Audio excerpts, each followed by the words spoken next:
ಈ ಹೊತ್ತಿಗೆ ಸರಿಯಾಗಿ 217 ವರ್ಷಗಳ ಹಿಂದೆ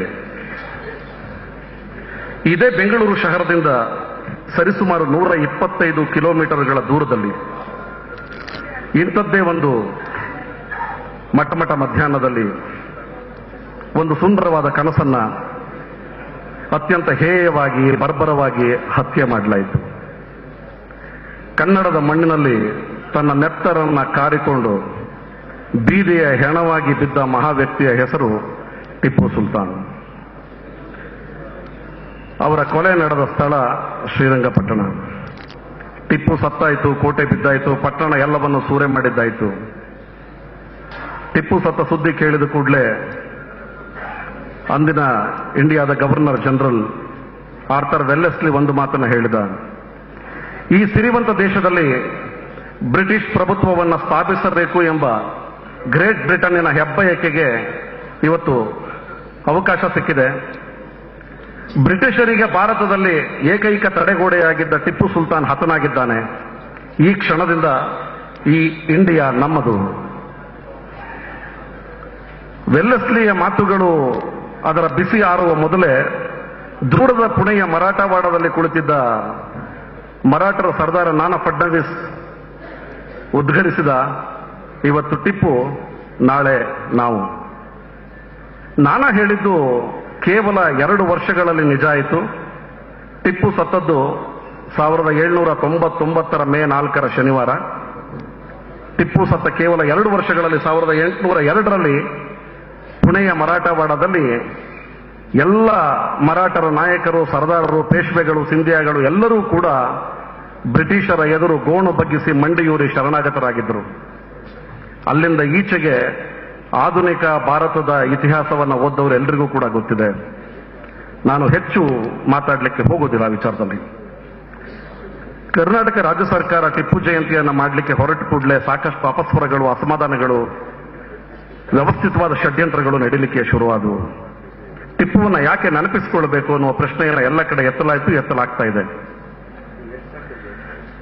250 ವರ್ಷಗಳ ಹಿಂದೆಯೇ ತನ್ನ ರಾಜ್ಯದಲ್ಲಿ ಹೆಂಡ ಸಾರಾಯಿ ಮಾರಾಟವನ್ನು ನಿಷೇಧ ಮಾಡಿದ್ದ ದೊರೆ,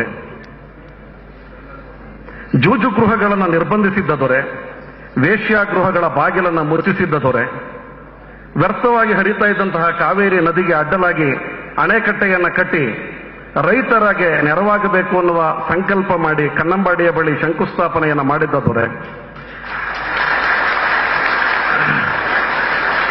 ಪ್ರತಿ 4 ಮೈಲಿಗೆ ಒಂದು ಶಾಲೆ, 10 ಮೈಲಿಗೆ ಒಂದು ತಂಗುದಾಣ ಇರಬೇಕು ಅನ್ನುವ ಕನಸು ಕಂಡಿದ್ದ ದೊರೆ, ಪ್ರಾಣಿಗಳನ್ನು ಬೇಟೆಯಾಡದ ಹಾಗೆ, ಮರಗಳನ್ನು ಕಡಿಯದ ಹಾಗೆ ಆಜ್ಞೆ ಮಾಡಿದ್ದ ದೊರೆ,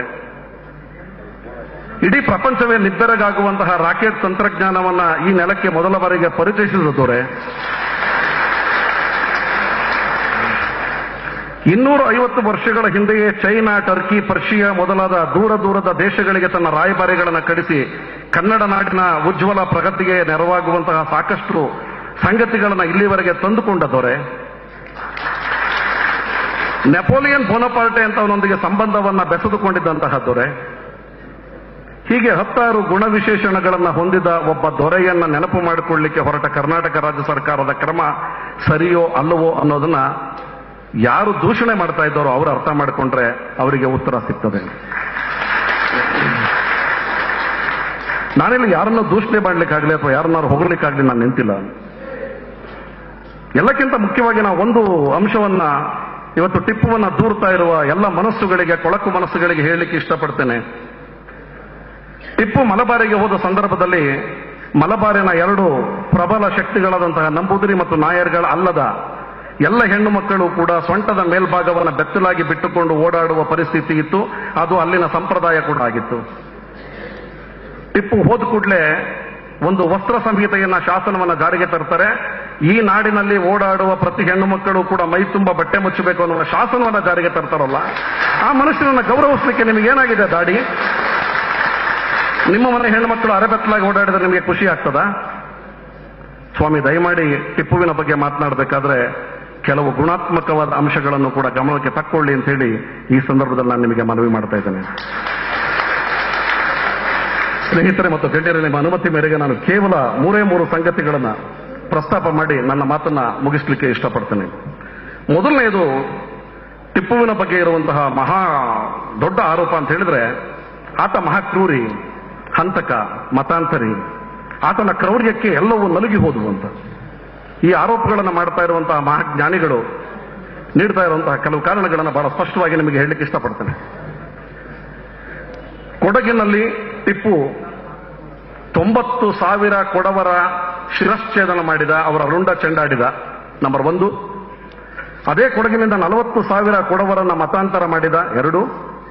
ಇದೇ ಸಂದರ್ಭದಲ್ಲಿ ಕರಾವಳಿಯ ಭಾಗದಲ್ಲಿದ್ದ ಕನ್ನಡ ಕ್ರೈಸ್ತರ 90,000 ಕನ್ನಡ ಕ್ರೈಸ್ತರನ್ನ ಹೆಡೆಮುರಿ ಕಟ್ಟಿ ಸೆರೆ ಹಿಡಿದು ನಡೆಸಿಕೊಂಡೇ ಶ್ರೀರಂಗಪಟ್ಟಣಕ್ಕೆ ಕರೆತಂದು ಅವರನ್ನ ಚಿತ್ರಹಿಂಸೆ ಮಾಡಿದ. ಈ 3 ಅಂಕಿಅಂಶಗಳನ್ನು ನೀವು ಲೆಕ್ಕ ಹಾಕಿದ್ರೆ 2,10,000 ಆಗ್ತದೆ. ಇದು ಟಿಪ್ಪು ಇದ್ದಾಗ 250 ವರ್ಷಗಳ ಹಿಂದಿನ ಲೆಕ್ಕಾಚಾರ ನಮ್ಮ ಮಹಾಮಹಿಮರು ಜ್ಞಾನಿಗಳು ಕೊಡ್ತಾ ಇರುವಂಥದ್ದು.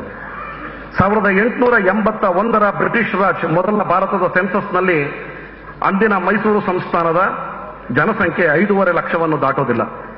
ಅಂದ್ರೆ ಟಿಪ್ಪುವಿನ ಆಳ್ವಿಕೆಯ 100 ವರ್ಷಗಳ ನಂತರದ ಜನಸಂಖ್ಯೆ 5.5 ಲಕ್ಷ ದಾಟದೇ ಇರುವಾಗ ಟಿಪ್ಪುವಿನ ಕಾಲದಲ್ಲಿ 2.5 ಲಕ್ಷ ಜನರನ್ನ, ಸುಮಾರು 2.5 ಲಕ್ಷ ಜನರನ್ನ ಆತ ಹಿಂಸಿಸ್ತಾ ಕೊಂದ ಅಂತ ಹೇಳುವಂತಹ ಬೇಸ್ಲೆಸ್ ಮಾತುಗಳಿಗೆ ಅವಕಾಶ ಇದೆಯಾ ಎಲ್ಲಾದರೂ? ಅದರ ಅರ್ಥಪೂರ್ಣ ಅಂತ ಅನಿಸುತ್ತಾ? ಈ ಪ್ರಶ್ನೆಯನ್ನು ಅವರು ಕೇಳ್ಕೊಳ್ಬೇಕು ಅಂತ ಹೇಳ್ತೀನಿ. ಮತ್ತೆ ಬಹಳವಾಗಿ ಇನ್ನೊಂದು ಆರೋಪವನ್ನು ಮಾಡ್ತಾರೆ. ಟಿಪ್ಪು ಎಲ್ಲ ಊರು ಕೇರಿಗಳ ಹೆಸರನ್ನ ಬದಲು ಮಾಡಿಬಿಟ್ರ, ಎಲ್ಲವನ್ನು ಮುಸ್ಲಿಮಯ ಮಾಡಿದ. ಮಂಗಳೂರಿನ ಕೈಮಾಬಾದ್ ಅಂತ ಕರೆದ, ಸಕಲೇಶ್ಪುರವನ್ನ ಮಂಜರಾಬಾದ್ ಅಂತ ಕರೆದ, ಮೈಸೂರನ್ನ ನಜರ್ಬಾದ್ ಅಂತ ಕರೆದ. ಹೀಗೆ ಒಂದಷ್ಟು ಊರುಗಳ ಹೆಸರುಗಳನ್ನ ಹೇಳ್ತಾರೆ. ಹೌದು, ಆ ಕಾಲಘಟ್ಟಕ್ಕೆ ಟಿಪ್ಪು ಕೆಲವು ಊರು ಕೇರಿಗಳ ಹೆಸರು ಬದಲು ಮಾಡಿದ್ದು ನಿಜ. ಅದು ಆಯಾ ಕಾಲಘಟ್ಟದಲ್ಲಿ ನಡೆಯುವಂತಹ ಘಟನೆಗಳು ಅಷ್ಟೇ. ಇದರ ಜೊತೆಗೆ ಮತ್ತಷ್ಟು ಕೆಲವು ವಿಚಾರಗಳನ್ನು ಹೇಳ್ತಾರೆ. ಟಿಪ್ಪು ಕನ್ನಡದ ಶಬ್ದಗಳನ್ನು ಕೊಂದು ಹಾಕಿ ಪರ್ಷಿಯನ್ ಶಬ್ದಗಳನ್ನು ಅಲ್ಲಿ ಪ್ರತಿಷ್ಠಾಪನೆ ಮಾಡಿದ. ಕಾತ, ಕಾವಂದ್, ಕುರ್ದಿ, ಪಹಣಿ, ಕುಷ್ಕಿ, ಕಿಸ್ಸ, ಬಾಗಾಯಿತು, ಇಂತಹ ಶಬ್ದಗಳನ್ನ ಅವರೆಲ್ಲ ಹೇಳ್ತಾರೆ. ಆದರೆ ವಾಸ್ತವವಾಗಿ ನಾವು ಬಹಳ ಮುಖ್ಯವಾಗಿ ಕನ್ನಡ ದ್ರೋಹಿ ಅಂತ ಕರೆಯುವ ಎಲ್ಲ ಮನಸ್ಸುಗಳು ಕೂಡ ಒಂದು ಸಂಗತಿಯನ್ನು ನೆನಪಲ್ಲಿ ಇಟ್ಕೊಳ್ಬೇಕು. ಟಿಪ್ಪು ಅಧಿಕಾರಕ್ಕೆ ಏರಿದು 1782ರಲ್ಲಿ. ಟಿಪ್ಪು ಅಧಿಕಾರಕ್ಕೆ ಏರುವ 82 ವರ್ಷಗಳ ಮುಂಚೆ ಇದೇ ಮೈಸೂರು ಸಂಸ್ಥಾನ ಮುಸ್ಲಿಮರ ಗುಲಾಮಗಿರಿಯನ್ನು ಒಪ್ಪಿಕೊಂಡಿತ್ತು. ಮುಘಲ್ ಬಾದಶಾಹ ಔರಂಗಜೇಬನ ಅಧೀನವನ್ನು ಒಪ್ಪಿ ಕಪ್ಪ ಕಾಣಿಕೆಯನ್ನು ಕೊಡ್ತಾ ಇದ್ದಂತಹ ಮೈಸೂರು ಸಂಸ್ಥಾನದ 14ನೆಯ ದೊರೆ ಚಿಕ್ಕದೇವರಾಜ ಒಡೆಯರು ಮುಘಲ್ ಬಾದಶಾಹ ಔರಂಗಜೇಬ ಕರುಣೆಯಿಂದ ನೀಡಿದ ಪರ್ಷಿಯನ್ ಲಿಪಿಯುಳ್ಳ ರಾಜಮುದ್ರೆಯನ್ನ ತಮ್ಮ ಸಂಸ್ಥಾನದ ಅಧಿಕೃತ ಮೊಹರನ್ನಾಗಿ ಉಪಯೋಗಿಸ್ತಾ ಇದ್ರು. ಇವತ್ತಿಗೂ ಮೈಸೂರು ಸಂಸ್ಥಾನದ ಅಧಿಕೃತ ರಾಜಮುದ್ರೆ ಪರ್ಷಿಯನ್ ಲಿಪಿಯಲ್ಲಿದೆ. ಯಾಕೆ ನೀವ್ಯಾರೂ ಕೂಡ ಪರ್ಷಿಯನ್ ಲಿಪಿಯಲ್ಲಿರುವ ಒಡೆಯರನ್ನು ನೀವು ಪ್ರಶ್ನೆ ಮಾಡೋದಿಲ್ಲ? ಟಿಪ್ಪು ಬರಲಿಕ್ಕೆ 82 ವರ್ಷ ಮುಂಚೆನೇ ಇತ್ತಲ್ಲ. ಇದು ಒಂದು ಬಿಡಿ. ಟಿಪ್ಪು ಕೆಲವು ಊರು ಕೇರಿಗಳ ಹೆಸರು ಬದಲಿಸ್ತಾ ಅಂತ ಹೇಳ್ತಿರಲ್ಲ. ಕಳೆದ 20 ವರ್ಷಗಳಿಂದಲೂ ಕೂಡ ಇವತ್ತು ಯಾರೆಲ್ಲ ಟಿಪ್ಪುವಿನ ಜಯಂತಿಯನ್ನು ವಿರೋಧಿಸುತ್ತಿದ್ದಾರೆ ಅವರ ಮಾತೃ ಸಂಘಟನೆ ಭಾರತ ಸರ್ಕಾರದ ಮುಂದೆ ಒಂದು ಪ್ರಸ್ತಾಪವನ್ನು ಇಟ್ಟಿದೆ. ಅಹಮದಾಬಾದನ್ನ ಕರ್ಣಾವತಿ ಅಂತ ಬದಲಾಯಿಸಬೇಕು, ಹೈದರಾಬಾದನ್ನ ಭಾಗ್ಯವತಿ ನಗರ ಅಂತ ಬದಲಾಯಿಸಬೇಕು, ಔರಂಗಾಬಾದನ್ನ ಸಂಭಾಜಿನಗರ ಅಂತ ಕರಿಬೇಕು, ಅಲಹಾಬಾದ್ನ ಪ್ರಯಾಗ ಅಂತ ಕರೀಬೇಕು. ಇಂತಹ ಹಲವು ಊರು ಕೇರಿಗಳ ಹೆಸರನ್ನ ಬದಲಾಯಿಸುವ ಪ್ರಸ್ತಾಪವನ್ನ ಕೇಂದ್ರ ಸರ್ಕಾರದ ಮುಂದೆ ನಿಮ್ಮ ಮಾತೃ ಸ್ವರೂಪಿ ಸಂಘಟನೆಯವರೇ ಇಟ್ಟಿದ್ದಾರಲ್ಲ, ನೀವು ಯಾಕೆ ಪ್ರಶ್ನೆ ಮಾಡೋದಿಲ್ಲ? ಅವತ್ತು ಟಿಪ್ಪು ಮಾಡಿದ್ದು ತಪ್ಪು ಅಂತ ಹೇಳುವ ನಿಮ್ಮ ಬಾಯಿಗಳಿಗೆ ಅಥವಾ ನಿಮ್ಮ ಕಿವಿಗಳಿಗೆ ಅಥವಾ ನಿಮ್ಮ ಹೃದಯಗಳಿಗೆ ಈ ಸಂಗತಿ ಯಾಕೆ ಹೋಗ್ತಾ ಇಲ್ಲ? ದಯಮಾಡಿ ನಿಮ್ಮನ್ನು ನೀವು ಪ್ರಶ್ನೆ ಮಾಡಿಕೊಳ್ಳಿ. ಮತ್ತೆ ನಾವೇನಾದ್ರು ಮಾತಾಡ್ಲಿಕ್ಕೆ ಹೋಗುವಾಗ ಏನಾಗ್ತದೆ ಅಂತ ಹೇಳಿದ್ರೆ, ದೂರುವ ನಾಲಿಗೆಗಳಿಗೆ ದೂರು ಕೇವಲ ನೆಪ ಮಾತ್ರವಾಗಿ ಉಳ್ಕೊಳ್ತದೆ.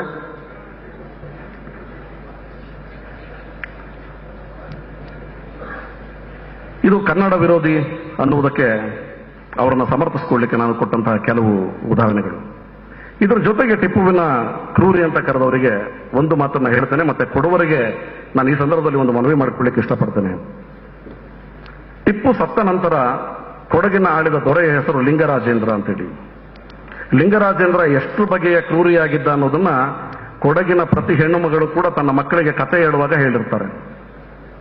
ಲಿಂಗರಾಜೇಂದ್ರನಿಗೆ ಪ್ರತಿನಿತ್ಯ ಒಬ್ಬ ಹೊಸ ಹುಡುಗಿ ಬೇಕಾಗಿತ್ತು, ಹಸಿ ಬಾಣಂತಿಯರ ಎದೆಹಾಲು ಬೇಕಾಗಿತ್ತು.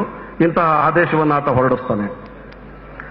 ಲಿಂಗರಾಜನನ್ನ ಕೊಲ್ಲಲಿಕ್ಕೆ ಅಥವಾ ಲಿಂಗರಾಜನನ್ನ ಅಧಪತನ ಮಾಡಲಿಕ್ಕೆ ಬಯಸಿದ ಅಥವಾ ಷಡ್ಯಂತ್ರ ನಡೆಸಿದರು ಅಂತ ಹೇಳಲಾದ ಸುಮಾರು 800 ಯುವ ಕೊಡವರ ತಲೆಯನ್ನು ಆತ ಒಂದೇ ರಾತ್ರಿಯಲ್ಲಿ ಕಡಿಸಿದ ಅನ್ನುವ ಕಥೆಗಳು ಇವತ್ತಿಗೂ ಕೂಡ ಕೊಡಗಿನಲ್ಲಿ ಪ್ರಚಲಿತದಲ್ಲಿದೆ. ಆದರೆ ಯಾರೂ ಕೂಡ ಯಾಕೆ ಲಿಂಗರಾಜನ ಪ್ರಸ್ತಾಪ ಮಾಡೋದಿಲ್ಲ? ಟಿಪ್ಪು ಒಬ್ಬ ಮುಸ್ಲಿಂ ಅನ್ನೋ ಕಾರಣಕ್ಕಾಗಿ ಮಾತ್ರ ಅವನ ವಿರುದ್ಧ ಹರಿಯಾಯ್ತಾ ಇದ್ದೀರಾ? ದಯವಿಟ್ಟು ಈ ಪ್ರವೃತ್ತಿಯನ್ನು ನಿಲ್ಲಿಸಿ. ಇದೇ ವಿಚಾರ ಪ್ರಸ್ತಾಪ ಮಾಡುವಾಗ ಮತ್ತೊಂದು ಪ್ರಮುಖವಾದ ಸಂಗತಿಯನ್ನು ನಾನು ನಿಮ್ಮ ಗಮನಕ್ಕೆ ತರಲಿಕ್ಕೆ ಇಷ್ಟಪಡ್ತೇನೆ. ಕನ್ನಡದ ಒಬ್ಬರು ಖ್ಯಾತ ಪತ್ರಕರ್ತರು, ಮಾಜಿ ಪತ್ರಕರ್ತರು ಮತ್ತು ಹಾಲಿ ರಾಜಕಾರಣಿಗಳು ತಮ್ಮ ಲೇಖನದಲ್ಲಿ ಮತ್ತು ಪುಸ್ತಕದಲ್ಲಿ ಒಂದು ಅಂಶವನ್ನ ಪ್ರತಿಪಾದಿಸ್ತಾರೆ. ಕೊಡಗಿನ ಅರಸ ಮಡಿಕೇರಿಯಲ್ಲಿ ಓಂಕಾರೇಶ್ವರ ದೇವಸ್ಥಾನವನ್ನು ಕಟ್ಟಿಸಿದ ನಂತರ ಅದರ ಮೇಲಿದ್ದ ಕಳಶವನ್ನು ತೆಗೆದು ಅದನ್ನು ಗುಂಬಜ್ ಮಾದರಿಯಲ್ಲಿ ಮಾಡಿದ. ಕಾರಣ ಏನಂತ ಹೇಳಿದ್ರೆ, ಟಿಪ್ಪುವಿಗೆ ಅದು ಮಸೀದಿಯ ತರ ಕಂಡ್ರೆ ಆತ ಒಡೆಯೋದಿಲ್ಲ ಅನ್ನೋ ಕಾರಣಕ್ಕಾಗಿ. ಸ್ವಾಮಿ ಬರೆದವರೇ ಮತ್ತು ಓದಿದವರೇ, ಅದನ್ನು ನಂಬಿದವರೇ ನಾನು ಪ್ರಶ್ನೆ ಕೇಳಲಿಕ್ಕೆ ಇಷ್ಟಪಡ್ತೀನಿ. ಓಂಕಾರೇಶ್ವರ ದೇವಸ್ಥಾನವನ್ನು ಕಟ್ಟಿಸಿದ್ದು 1820ರಲ್ಲಿ, ಟಿಪ್ಪು ಸತ್ತದ್ದು 1799ರಲ್ಲಿ. ಟಿಪ್ಪುವಿನ ಭೂತ ಬಂದು ದೇವಸ್ಥಾನ ಹೊಡಿತದೆ ಅಂತ ನೀವೇನಾದ್ರೂ ಅಂದ್ಕೊಂಡಿದ್ರಾ? ಯಾವ ಇತಿಹಾಸದ ಪುಸ್ತಕ ಓದ್ತೀರಿ ನೀವು? ಯಾವ ಇತಿಹಾಸದ ಪುಸ್ತಕ ಓದ್ತಾ ಇದ್ದೀರಿ ನೀವು? ಏನೋ ಹೇಳಿಕೊಟ್ಟಿದ್ದೀರಿ ನೀವು? ದಯವಿಟ್ಟು ಸುಳ್ಳುಗಳನ್ನು ಹೇಳಬೇಕಾದ್ರೆ ಅದಕ್ಕೊಂದು ವ್ಯವಧಾನ ಮತ್ತು ಯೋಗ್ಯತೆಯನ್ನು ಇಟ್ಟುಕೊಂಡು ಮಾತಾಡಿ. ನಾನು ಯಾರ ಹೆಸರನ್ನು ತಕ್ಕೊಳ್ಳೋದಿಲ್ಲ, ಯಾವ ಪಕ್ಷದ ಹೆಸರನ್ನು ತಕ್ಕೊಳ್ಳೋದಿಲ್ಲ, ಯಾವ ಸಂಘಟನೆಯ ಹೆಸರನ್ನು ತಕ್ಕೊಳ್ಳೋದಿಲ್ಲ. ಮತ್ತೆ ನಾನು ವಿವಾದ ಮಾಡಲಿಕ್ಕೆ ಇಷ್ಟಪಡೋದಿಲ್ಲ. ಮತ್ತೆ ಆತನನ್ನ ನೀವು ಕರಿತೀರಿ ಆತ ಹಿಂದೂಗಳ ದ್ವೇಷಿ, ಹಿಂದೂ ದೇವಾಲಯಗಳ ಬಂಜಕ ಮತ್ತು ಇಸ್ಲಾಂ ಆರಾಧಕ. ಇದು ನೀವು ಟಿಪ್ಪುವಿನ ಬಗ್ಗೆ ಪದೇ ಪದೇ ಹೇಳುವಂತ ಮಾತುಗಳು. ಟಿಪ್ಪು ಒಬ್ಬ ಮುಸ್ಲಿಮನಾಗಿದ್ದ. ಆತ ತನ್ನ ಧರ್ಮಕ್ಕೆ ನಿಷ್ಠನಾಗಿದ್ದ. ಎಲ್ಲರ ಹಾಗೆ ಅವನು 5 ಬಾರಿ ನಮಾಜ್ ಮಾಡ್ತಾ ಇದ್ದ. ಆದರೆ ಒಂದು ನೆನಪರಲಿರಲಿ, ಪ್ರತಿನಿತ್ಯ ತನ್ನ ಮೊದಲ ನಮಾಜು ಮುಗಿದ ಕೂಡಲೇ ಆತ ಬ್ರಾಹ್ಮಣರ ಮುಂದೆ ತನ್ನ ಕೈಯನ್ನು ನೀಡಿ ಜ್ಯೋತಿಷ್ಯವನ್ನ ಕೇಳ್ತಾ ಇದ್ದ. ಬಾಣಲೆಯಲ್ಲಿ ತುಂಬಿದ ಎಣ್ಣೆಯಲ್ಲಿ ತನ್ನ ಮುಖ ನೋಡಿಕೊಂಡು ಇದು ಅನಿಷ್ಟ ನಿವಾರಣೆಗೆ ಅಂತ ಯಾವ ಬ್ರಾಹ್ಮಣರು ಹೇಳಿದ್ರೋ ಅವರ ಮಾತನ್ನ ಕೇಳ್ತಾ ಇದ್ದ. ಅವರು ಹೇಳಿದ ದಾನ ಧರ್ಮಗಳನ್ನು ಮಾಡ್ತಾ ಇದ್ದ. ಮತ್ತೆ ಟಿಪ್ಪುವಿನ ಯಾವುದೇ ರಾಜ್ಯದ ಎಲ್ಲಿಯೂ ಕೂಡ, ಯಾವ ಎಲ್ಲೆಯಲ್ಲಿಯೂ ಕೂಡ ಯಾರಿಗೂ ಕೂಡ ಧರ್ಮವನ್ನು ನೀವು ಹೀಗೆಯೇ ಪಾಲಿಸಬೇಕು ಅನ್ನುವ ಕಠೋರವಾದ ಶಾಸನವನ್ನು ಹೇರಿರಲಿಲ್ಲ. ಆತನ ಪ್ರಜೆಗಳು ಅವರಿಗೆ ಇಷ್ಟ ಬಂದ ಧರ್ಮವನ್ನ, ಇಷ್ಟ ಬಂದ ಪೂಜೆ ಪುರಸ್ಕಾರವನ್ನು ಮಾಡಲಿಕ್ಕೆ ಯಾವ ಅಡ್ಡಿ ಆತಂಕಗಳು ಅಲ್ಲಿ ಇರಲಿಲ್ಲ. ಇದನ್ನೆಲ್ಲ ಯಾಕೆ ನೀವು ಗಮನಿಸೋದಿಲ್ಲ? ಒಂದು ಮಾತನ್ನ ಹೇಳ್ತಾರೆ, ಕೇರಳದಲ್ಲಿ ಟಿಪ್ಪು 8,000 ದೇವಸ್ಥಾನಗಳನ್ನ ಒಡೆದು ಹಾಕಬೇಕು. ಟಿಪ್ಪು 1782ರಿಂದ 1799ರವರೆಗೆ 18 ವರ್ಷಗಳ ಕಾಲ ತಾನು ರಾಜನಾಗಿದ್ದ. ಅಷ್ಟೂ ವರ್ಷಗಳ ಕಾಲವೂ ಕೂಡ ಆತ ತನ್ನ ತಲ್ಲಣದ ಬದುಕುಗಳನ್ನು ಮಾತ್ರವೇ ಬದುಕಿದ. ಸದಾಕಾಲ ಯುದ್ಧ, ಒಂದಿಲ್ಲೊಂದು ದಂಗೆ, ಇಂತಹದ್ರ ಮಧ್ಯೆ ಕೇವಲ ಕೇರಳವನ್ನೇ ಟಾರ್ಗೆಟ್ ಮಾಡಿ 8,000 ದೇವಸ್ಥಾನಗಳನ್ನು ಹೊಡೆದ ಅಂತ ಹೇಳಿದ್ರೆ ಅದಕ್ಕೇನಾದ್ರೂ ಆಧಾರ ಇದೆಯಾ, ಅರ್ಥ ಇದೆಯಾ? ಇವತ್ತಿನ ದಾಖಲೆಗಳ ಪ್ರಕಾರ ಕೇರಳದಲ್ಲಿ 23,000 ದೇವಸ್ಥಾನಗಳಿವೆ ಅಂತ ಹೇಳ್ತಾರೆ. 250 ವರ್ಷಗಳ ಇದೆ 8,000 ದೇವಸ್ಥಾನ ಇದ್ದುವ? ಇದ್ರ ಬಗ್ಗೆ ಯಾರಾದರೂ ನಿಖರವಾಗಿ ಎಪಿಗ್ರಾಫಿಯಾಗಳನ್ನು ಮಾಡಿಟ್ಟಿದ್ದಾರಾ? ಈ ಪ್ರಶ್ನೆಗೆ ದಯವಿಟ್ಟು ಅವರೇ ಉತ್ತರ ಕೊಡಬೇಕು. ಮತ್ತೆ ಟಿಪ್ಪುವನ್ನ ಹಿಂದೂ ದ್ವೇಷಿ, ಹಿಂದೂ ದೇವಾಲಯಗಳ ಬಂಜಕ ಅನ್ನೋದಕ್ಕೆ ಮತ್ತೊಂದು ಪ್ರಶ್ನೆಯನ್ನು ನಾನು ಅವ್ರಿಗೆ ಕೇಳಲಿಕ್ಕೆ ಇಷ್ಟಪಡ್ತೇನೆ.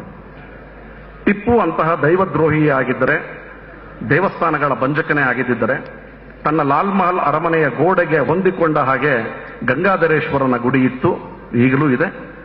ಗಂಗಾಧರೇಶ್ವರನ ಗುಡಿಯಲ್ಲಿ ಹೊಡೆಯುವ ಘಂಟಾನಾದದ ಸದ್ದು ಮುಸ್ಲಿಮ ಅಂತ ನೀವು ಹೇಳುವ ಟಿಪ್ಪುವಿನ ಅರಮನೆಯ ಒಳಗೆ ಕೂಡ ನಿನದಿಸ್ತಾ ಇತ್ತು. ಯಾವತ್ತೂ ಆ ಮುಸ್ಲಿಂ ದೊರೆ ಅದಕ್ಕೆ ಅಪಸ್ವರ ಹೇಳಲಿಲ್ಲ. ಪೂಜಾರ ನಿಲ್ಲಿಸ್ರಿ ನಿಮ್ ಗಂಟೆನ ಅಂತ ಆತ ಯಾವತ್ತೂ ಹೇಳಲಿಲ್ಲ. ಲಾಲ್ ಮಹಲ್ ಅರಮನೆಯ ಎದುರಿನಲ್ಲಿ ನರಸಿಂಹಸ್ವಾಮಿಯ ದೇವಸ್ಥಾನ ಅವತ್ತೂ ಇತ್ತು, ಇವತ್ತಿಗೂ ಪೂಜೆಗೊಳ್ತಾ ಇದೆ. ಅದೇ ಲಾಲ್ ಮಹಲ್ ಅರಮನೆಯಿಂದ ಅನತಿ ದೂರದಲ್ಲಿದ್ದಂತಹ ವಿಶ್ವಖ್ಯಾತ ಶ್ರೀರಂಗನಾಥ ಸ್ವಾಮಿಯ ದೇವಸ್ಥಾನ ಅವತ್ತಿಗೂ ಪೂಜೆಗೊಳ್ತಾ ಇತ್ತು, ಇವತ್ತಿಗೂ ಪೂಜೆಗೊಳ್ತಾ ಇದೆ. ಇಷ್ಟೇ ಯಾಕೆ, ಬೆಂಗಳೂರು ಕೋಟೆ ಅರಮನೆ, ಬೆಂಗಳೂರಿನ ಟಿಪ್ಪು ಕೋಟೆಯ ಪಕ್ಕದಲ್ಲಿದ್ದ ವೆಂಕಟರಮಣ ದೇವಸ್ಥಾನ ಟಿಪ್ಪು ಹುಟ್ಟುವ 106 ವರ್ಷಗಳಿಗೆ ಮುಂಚೆವೂ ಪೂಜೆಗೊಳ್ತಾ ಇತ್ತು, ಈಗಲೂ ಪೂಜೆಗೊಳ್ತಾ ಇದೆ. ಟಿಪ್ಪು ಅಂತಹ ದೈವದ್ರೋಹಿ ಆಗಿದ್ರೆ, ಹಿಂದೂ ಧರ್ಮದ ವಿರೋಧಕನೇ ಆಗಿದ್ದಿದ್ರೆ ಯಾಕೆ ಈ ದೇವಸ್ಥಾನಗಳನ್ನು ಉಳಿಸಬೇಕಾಗಿತ್ತು? ಈ ಪ್ರಶ್ನೆಗೆ ಉತ್ತರಗಳನ್ನು ಅವರೇ ಕೊಡಬೇಕು. ಮತ್ತೆ ನಮ್ಮ ವಯೋವೃದ್ಧ ಸಂಶೋಧಕರೊಬ್ಬರು ಹೇಳ್ತಾರೆ, ಟಿಪ್ಪುವಿಗೆ ಈ ಭಾಗದಲ್ಲಿ ಅಂತಹ ಕುಕೃತ್ಯಗಳನ್ನು ಮಾಡಲಿಕ್ಕೆ ಭಯ ಇತ್ತು. ಯಾಕೆಂದ್ರೆ ಹಿಂದೂಗಳ ಸಂಖ್ಯೆ ಜಾಸ್ತಿ ಇತ್ತು. ಆ ಭಯದಿಂದಾಗಿ ಆತ ಸುಮ್ಮನೆ ಇದ್ದ. ಸ್ವಾಮಿ, ನಾವು ಟಿಪ್ಪು ಪ್ರಜಾಪ್ರಭುತ್ವದ ಯುಗದಲ್ಲಿ ಬದುಕ್ತಾ ಇರಲಿಲ್ಲ. 25 ಜನ ಕೈ ಎತ್ತಿದರೆ ಮಾತ್ರ ಗೆಲ್ಲಿಕ್ಕೆ. ಆತ ಇದ್ದದ್ದು ರಾಜಶಾಹಿಯ ದಿನಗಳಲ್ಲಿ. ಕತ್ತಿಯ ಮೊನೆಯಲ್ಲಿ ಅಧಿಕಾರವನ್ನು ನಡೆಸುತ್ತಿದ್ದ ಟಿಪ್ಪುಗೆ ಯಾರನ್ನ ಕೇಳಿ ಮಾಡಿ ಮಾಡಬೇಕಾದ ಅಗತ್ಯ ಇರಲಿಲ್ಲ. ಇದನ್ನು ಬಿಡಿ, ಬಹಳ